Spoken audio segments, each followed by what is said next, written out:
One pro wrestling and sports fan. Going to talk a little Dusty Rhodes today. Today is July 4th, 2024, and we're going to talk about some stuff that's really pretty old. So for the old school wrestling fans, I think you'll enjoy this one. For the younger fans, maybe you're a fan of Cody Rhodes these days as WWE Undisputed or Universal or whatever the hell champion he is. Maybe you're not, but I think these memories will be good for all wrestling fans. So the premise of this video I've thought about for quite some time, believe it or not. Dusty Rhodes, legendary performer, legendary pro wrestler. It's 1988, not 98, not 2008, 88. And Dusty is still kind of the bull of the woods in Jim Crockett Promotions. But, Jim Crockett Promotions, they don't know it yet, but they're pretty much at the end of their run. They'll be selling to Ted Turner by the end of the year. Dusty's been the booker for a few years. He's been one of the top stars, probably the #1 babyface in the company. But he has this kind of fallback thing that he always goes to. And you're probably thinking of the Dusty finish, where you think Dusty or some other babyface has won the world title or a TV title or a tag team title, but the referee was knocked down and didn't call for the bell, and some chicanery happens. This is another trope, another thing that Dusty went to the well probably too often, which was the tag team partner turning against Dusty. Now, for the longer time wrestling fans, even before I was a fan, the Ole Anderson Dusty Rhodes turn of 1980, that footage is on YouTube. It's pretty well chronicled that Ole and Dusty had this awesome angle that resulted in like a cage match attack in the Omni 5 years before the Andersons and Flair broke Dusty's ankle in the Omni once again. Also, I think there was a Ron Bass heel turn in Florida, maybe in 82 or 83. And so, Dusty had this kind of history already of tag team partners, friends, allies turning against him. And even when Dusty originally turned babyface, there is some footage on YouTube of this. Dusty was a heel, married, I think not married, but managed by Gary Hart with Pak Song, kind of a really interesting looking Asian competitor. And so Dusty, kind of one of his go-to things all along was tag team partners turning on Dusty, or Dusty becoming a good guy and turning against his tag team partners. So here we are, 1988, and the first, going back a little bit to 1987, Dick Murdoch was brought in as kind of an underneath babyface, a mid-card babyface. They had a TV match, I think, on Worldwide Wrestling. It was Dusty, Dick Murdoch, and Nikita Koloff. And Nikita Koloff at this time was the Superpowers partner of Dusty. They were fighting for the honor of Magnum TA. And Dick Murdoch was kind of this, rogue babyface who never quite achieved the success of his old Texas Outlaws partner, Dusty. But they brought Dick Murdoch in, and here he was in the six-man tag, and I think they were fighting some combinations of Ivan Koloff. It was probably Vladimir Pietrov. I think Crusher Khrushchev had left by that point. And I think they had some jobber guy, like a Thunderfoot or something in there in this six-man tag. And basically what happened was, this was probably February or March of 1987. Nikita and Dusty just overwhelmed their opponents and got a quick victory, maybe a 2-minute victory in the six-man tag, and they never tagged in Dick Murdoch. So Dick was just standing on the apron, and what's great about an angle like that is even though Dick Murdoch's the heel, he's turning against his buddy, Dusty Rhodes, but he has a reason, and the reason is he feels slighted. He feels slighted that his old Texas Outlaw buddy, Dusty Rhodes, is teaming up with this Russian guy. They're not even tagging him into the match. The Crockett Cup Tag Team Tournament's coming up, and Dusty and Nikita are seeded #2 in this huge thing. Dick Murdoch is not even in it. So that was going back to 87, just to give you a little backstory. So let's proceed to 88. Dusty, at the beginning of the year, was doing this Midnight Rider thing. Sorry for the coughing. Dusty's doing this Midnight Rider thing. He's caught up with Magnum TA and Tully Blanchard, and he gets stripped of his U.S. title. And what was pretty interesting was they had this, Lex Luger had left the Four Horsemen. Lex Luger's teaming up with Barry Windham to beat Tully Blanchard and Arn Anderson for the World Tag Team title. at the first Clash of Champions. And then about 3 weeks later, I think they called it, the shot heard around the world. Barry Windham turns heel on Lex Luger and joins Tully Blanchard and Arn Anderson and J.J. Dillon. And then Barry unmasked the Midnight Rider in the dressing room, and that was Dusty, because Dusty in the Midnight Rider outfit chased after Barry. So there we are in April, mid to late April of 1988. I think that situation actually took place in Jacksonville, Florida. And Dusty's getting turned on by Barry Windham, who was kind of like a son, like a protege to Dusty. And this is before we had even seen, Dustin Rhodes on TV as a wrestler. And, Barry Windham was legitimately Blackjack Mulligan's son. But it always felt to me, and I, as a young wrestling fan, I always had this suspicion that, is Barry Windham and Dustin Rhodes, are they half brothers? Like, did Blackjack Mulligan and Dusty, this did not happen, it was just my speculation, but did Dusty and Blackjack Mulligan sire their sons from the same woman?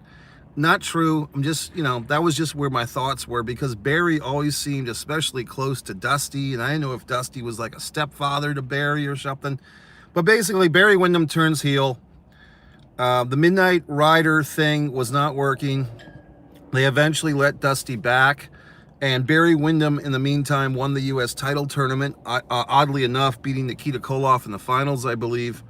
So you have Barry Windham as the U.S. champion and a member of the Four Horsemen going against Dusty Rhodes at the Great American Bash 1988. And believe it or not, a young Mike Messier, a childhood Mike Messier, was there in attendance and took some wonderful photographs. And if I can, I'll get those wonderful photographs. I think I actually already have a video on this channel somewhere on One Pro Wrestling and Sports Fan with photographs that I took from that show, the 1988 Great American Bash pay-per-view show. So Dusty and Barry have this big match. They did some nice build-up, once again on the Worldwide Wrestling Show, and good promos, and Barry did not want to be Dusty's little sidekick bitch anymore, and Barry was coming into his own, and he was wearing the fucking glove and everything, the Blackjack Mulligan type of glove. They have this match in Baltimore, kind of a Dusty finish once again. Dusty gets knocked down, and Dusty's looking to get the pin on Barry, but there's no referee, and here comes Ronnie Garvin, who had just wrestled literally moments earlier in the Tower of Doom. He was the first man to get out of the Tower of Doom with his kayfabe brother, his real-life stepson, Jimmy Garvin. And Ronnie Garvin comes out. We're all like, oh, awesome, Ronnie's going to help Dusty beat this Barry Windham guy. But no, Ronnie Garvin pops Dusty in the face, So, I mean, here is poor Dusty wrestling Barry Windham for the U.S. title, the guy that turned on him and turned on Luger and turned on Sting and all the baby faces. And now another guy, Ronnie Garvin, is turning on Dusty. It's shocking. It's unbelievable. And, of course, the referee gets up just in time. I think Garvin might have helped the ref get back up. And Barry gets a nice pin on Dusty. So, as you can see this pattern here, I mean, going back to early in 87, Dick Murdoch had turned on Dusty. Now it's, July of 88, and Barry turned on Dusty in April. Ronnie Garvin turns on Dusty on July, I believe it was, what was the date of that show? Was it July 8th or July 10th? I think it was July 10th of 88. So basically, Dusty's getting turned on him already by Barry Windham and Ronnie Garvin. It's really a tough year. We move forward a few months, and here's the Ronnie Garvin thing, for the fans that remember. It really was too bad because they turned Ronnie Garvin heel, which was kind of a smart move to do that because he had just had a short title run with the world title, beating Ric Flair, and now there was really nothing for him to do. Ronnie Garvin had been relegated to kind of being Jimmy Garvin's, backup. It wasn't a good spot for Ronnie. They did as much as they could with him as a babyface. What's he going to do now? Is he going to, challenge Windham for the U.S. title? But they did have this thing. Once again, things were motivated back then. Things made sense. Ronnie Garvin and Barry Windham had been the U.S. Tag Team Champions together, for a time in late 86 into 87. So Ronnie and Barry had this history. Ronnie gets brought in as a heel, but instead of being managed by J.J. Dillon and kind of being the fifth member of the Four Horsemen, Ronnie Garvin is put with Gary Hart. Assholes. Gary Hart has like this third string heel contingency of like Larry Zbyszko, Al Perez, and now Ronnie Garvin. And it was really odd. I mean, I don't even think they were the second heel group. I think that would have been the Varsity Club, you know. And then you still had like the remnants of Paul Jones's army with a couple of Russians, like the you know, Ivan Koloff and the Russian assassin. And so Gary Hart at that time in what would become WCW, still Jim Crockett Promotions, the NWA, Gary Hart was really just not at the top of his game. You know, like they never seemed to use him properly in Jim Crockett Promotions from, you know, 87, 88, 89, until he got with the Great Muta and Terry Funk. But here's Gary Hart trying to manage Al Perez and Larry Zbyszko. They were barely on TV, especially Zbyszko. And Ronnie Garvin's put with these guys. And there's some footage, I think, of just one TV match of like Ronnie Garvin and Al Perez as a tag team, as heels. It really just didn't feel right. It just didn't look good. And in the weeks to come, Ronnie Garvin would leave the company. And I don't even know if they ever got a Dusty Rhodes Ronnie Garvin match booked in an arena. I mean, I know that Ronnie had a couple of matches. I think one in Greensboro as a heel after this heel turn. But the story they gave us on TV was that Dusty Rhodes beat up Ronnie Garvin in a parking lot, which seemed to be their go-to thing, because they used that a few years later, when they said that Terry Gordy had beaten up Steve Williams in a parking lot, which was supposed to turn Steve Williams babyface in 1989. So my point is, we never got the payoff of the Ronnie Garvin Dusty Rhodes angle. It was too bad. Kind of like this hanging Chad, you know, similarly to when Buddy Landell got fired and they just had like a ghost match of Dusty beating Landell for the national title back in early '86. But here we are, and it's really, you know, unfulfilling. And so this is just showing that Dusty's kind of having a bad year, both in front of the camera and behind the camera. And as this sale to Ted Turner's coming up, you know, Dusty's in danger of losing his job creatively. So what does he go to? He goes to what he knows best, another Friends Turn on Dusty storyline. This time it's late, I want to say it's late September. And Dusty was the six-man tag team world champion with the Road Warriors. They had another kind of interesting setup where like a stand-in for Dusty is the first one to get turned on. It's Dusty was not there for the match in Norfolk, Virginia, all by the mind, by the way. It's Sting and the Road Warriors defending the six-man title against the Varsity Club, Kevin Sullivan, Rick Steiner, and Mike Rotundo. Now, at the time, they were already teasing Rick Steiner is going to turn babyface against his guys. So we think that's where the story is, but nope, they pulled a nice surprise. At the end of the match, the Road Warriors had gotten the advantage. Sting comes into the ring and is trying to put the Scorpion Deathlock on one of the opponents. It might have been Rotundo, might have been Sullivan, it might have been Steiner. I can't really remember, but one of those guys Sting was trying to put the Scorpion on, and I believe it was Hawk kind of pulled him off, because Hawk was saying, no, we get the pin. You know, Hawk was telling Sting, we are the ones, me and Animal get the pin on this guy, not you, with your silly little submission hold. Sting took umbrage to that, and then I think Animal came in from behind with the forearm to the back, and it was on, you know, and they proceeded to beat up Sting. They gave him the Doomsday device, like the shoulder flying clothesline thing. Lex Luger comes into the ring and tries to make everybody happy, and he gets a nice clothesline for his efforts. So basically, the Road Warriors had turned heel, but they really turned heel on Sting and Luger, and Dusty was not even there. Like, Dusty was not there for that, and I guess out of guilt, you know, Dusty felt bad, and so they have this whole thing where now they have to get the six-man titles figured out, because obviously if the Road Warriors are heel and they've turned on their partner, in a sense, Dusty, they can't have the titles together. So they had this singles match at Clash of the Champions 4, which is actually a pretty tight little show. Clash of the Champions 4, I believe it was, I want to say December 6th, 1988. And it's Dusty against Road Warrior Animal. And the winner of this match It was the second to last match on the show. The winner of this match gets the 6-man title for him and whoever he wants as his partners. Now, obviously, Animal's going to take Hawk as his partner, but we don't know who Dusty's going to pick as his partners. It could be Sting and Luger, but he never said that on the record. They have this nice little match. By the way, I forgot to mention the whole big thing of Dusty basically getting his eye gouged out by Road Warrior Animal on TBS Saturday night.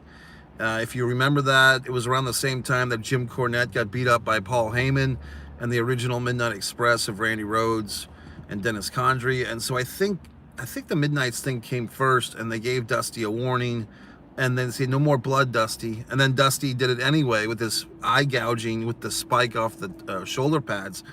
So going back to the Clash, it's Animal versus Dusty. They're having this good little match, and I think Dusty came in there with like a chair or with a spike, and he was trying to gouge Animal's eye out, and they call for the bell, and Dusty's disqualified. So Animal beats Dusty on the Clash by DQ, and Animal gets to pick his partners. So of course he's got Hawk, and then I was assuming he's just going to pick Paul Ellering.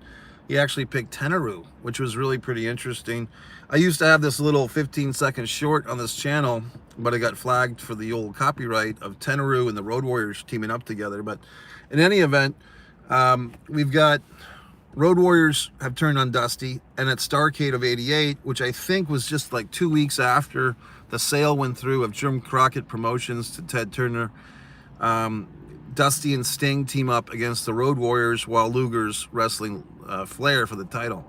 So once again, and I think by the time they got to the Bunkhouse Stampedes, which they did have in '89, like January of '89, Dusty was gone. So I don't even think they did like an official Bunkhouse Stampede era winner for like they used to have that for I guess '86, '87, and '88. They would have all these Bunkhouse Stampede Battle Royals throughout the Crockett territory. They still did that in December of '88. It actually started at Starrcade until January of '89. They had these Bunkhouse Stampede matches, but they didn't have a finals and they didn't have a winner because I think it was just, well, fuck, Dusty's not here, so why bother? So it was kind of just fizzling. It really was, for the Jim Crockett Promotions fans, an end of an era. Luckily, I think, after a slow start, Ricky Steamboat joined the NWA in '89, and we were off and running with a couple of great angles. Ricky Steamboat challenging Ric Flair, winning the world title at Chi-Town Rumble '89, and then the big rematch at the Clash of Champions 6, which was really one of my favorite matches of all time. Flair and Steamboat in the 2 out of 3, and then the Wrestle War '89 Steamboat Flair, where Flair got the title back, and we segue into the Terry Funk feud, which got us through the rest of the year pretty much until the Clash of the Champions 9 in November, the I Quit match. So really, oddly enough, 1989, it's creatively one of the best years for wrestling, especially the Southern NWA National Wrestling Alliance. Their first year in business, creatively, really one of their best years, you could say, until maybe '96 or '97 with WCW and the Eric Bischoff regime. But this very early WCW, and they were still using the name NWA, by the way, which they didn't legally change yet. They were still calling themselves the National Wrestling Alliance in '89, I think all the way up till January of '91. The Ted Turner wrestling was still called the National Wrestling Alliance. But I really feel like those were some great times. But going back to '88 and Dusty, if you want to review, we had, and I'm going to get back to Dick Murdoch, we had Barry Windham turn on him, you know, through Luger. We had Ronnie Garvin directly turn on Dusty with no payoff. And we had the Road Warriors turn on Dusty. Now, when I say I want to get back to Dick Murdoch, why did I bring Dick Murdoch up in the first place? In all these situations of Dusty losing friends left and right, he did have one friend that came back into his life. They had this interesting match in Detroit, the summer of '88. I think it was just a house show. I believe it was Kevin Sullivan. Kevin Sullivan, you know, brought in the Sheik, like the original Eddie, was it Eddie Farhat Sheik, who must have been pushing 60 years old, 55 or 60. They brought in the Sheik in Detroit to team with Kevin Sullivan. It was actually Dusty brought in the Sheik against Kevin Sullivan and Dick Murdoch. I think this is how it was. Kevin Sullivan and Dick Murdoch were the heels, and Dusty brought in the Sheik as like his special partner in a cage match in Detroit. I mean, was it Joe Louis Arena or Cobalt Hall or some such thing? It was a house show. I don't even know if there exists footage of this. But basically, from what I remember, the Sheik was supposed to be Dusty's partner, but then the Sheik turned on Dusty, right? So we have another guy, the fucking Sheik. But I mean, why would Dusty trust the Sheik in the first place? Who knows? But the Sheik turns on Dusty for this one-off type of match, because they didn't bring in the Sheik for any more than this. And then it's like Sheik and Sullivan are double teaming Dusty, and then Murdoch, who was supposed to be Sullivan's partner, he has a big change of heart. Like, hey, I can beat up my friend. I can beat up Dusty. I can turn on Dusty, but not the Sheik. Like, Murdoch had like this real thing against foreign-born wrestlers, where if it was Nikita Koloff being Dusty's friend or the Sheik turning on Dusty, you know, Murdoch, Captain Redneck, could not stand to see that. So Murdoch basically comes to the rescue of Dusty. I would have to look at that up and see if that footage was taped, or I mean, I remember them talking about it. I don't remember seeing video of that. So anyway, folks, this is just exciting. I don't know if these are actual live comments or not. Someone's saying hello. Today's July 4th, whatever the fuck year it is, 2024, for Christ's sakes. And for whatever reason, I'm still thinking about Dusty Rhodes in 1988 and these goddamn heel turns. It's just an interesting thing. You know what I mean? Like, I think it's kind of like the best of Dusty and the worst of Dusty. You know, Dusty's a great booker. He's a great mind for wrestling. But like anybody else, you can kind of get trapped in your routine. And, you know, kind of like M. Night Shyamalan has been making the same type of horror film for 25 years, right? And now he's got his daughter making the same type of horror film. So you get into these, like, creative patterns and creative ruts. And I think that's why I think Cornette tells those stories of, like, in the old Memphis territory, that Jerry Lawler and Jerry Jarrett would, like, switch the booking responsibilities every 6 months, you know. And I think that's kind of why maybe WCW creatively floundered towards the end, was, you know, maybe too much Bischoff or Bischoff and Russo. I've got a whole other video coming up about one of the most amazing WCW Thunders, believe it or not. I think it's May 3rd, May 3rd of the year 2000. It's got this unbelievable lineup. I mean, Hogan, Flair. This is a Thunder, okay? It's the Thunder after David Arquette had won the world title. You know, it's unbelievable. If you find this, it's on the Peacock Network. I believe it's May 3rd, 2000 Thunder. It says it's got a Ric Flair, Billy Kidman match and a big battle royal. So I'll be doing a video about that one. But yeah, I've had this thing for Dusty Rhodes in 1988 has been swirling around my Messier wrestling mind. You know what I mean? And I just have to admit these things. I just have to get them out there.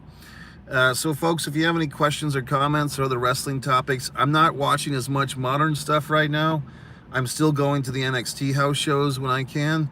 But as far as the weekly Raw, the weekly AEW, I watch some highlights. I don't have very strong opinions of a lot of the stuff. But as far as the stuff going back to JCP, ECW days, you know, anything from the 90s pretty much, I really got some opinions and stuff. So if you have any comments, I did have some nice comments from people on the best fathers and the worst fathers in wrestling list. A new subscriber, I think, watched both videos and had some good feedback. He said I omitted Grizzly Smith, which was my error.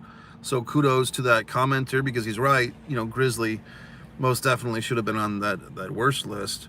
Oddly enough, I interviewed Sam Houston, and I've worked with Sam on a project, and Sam doesn't have much bad to say about his dad. So it's just kind of interesting how different people have different relationships with some of these controversial parents, you know what I mean?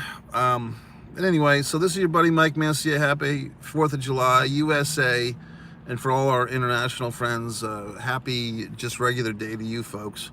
MikeMessier.com, one pro wrestling and sports fan. Thanks for watching.